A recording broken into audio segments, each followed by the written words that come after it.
Imagine this. You're switching to Linux in 2025, and two names keep popping up: Zorin OS and Elementary OS.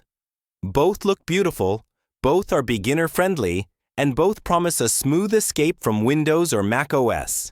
But here's the wild part. They each feel like a completely different operating system. Zorin OS is built to feel just like Windows. The layout is familiar, the menus are easy to navigate, and it supports a ton of apps out of the box.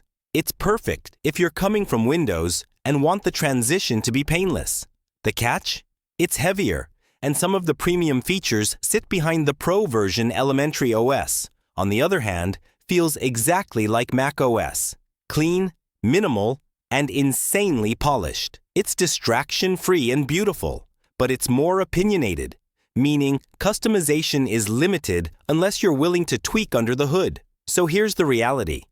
Choose Zorin OS if you want Windows-style comfort, flexibility, and broad compatibility. Choose Elementary OS if you want a smooth, elegant macOS-style experience with fewer distractions. If this helped you out, make sure to like the video, drop a comment, and subscribe for more honest Linux reviews.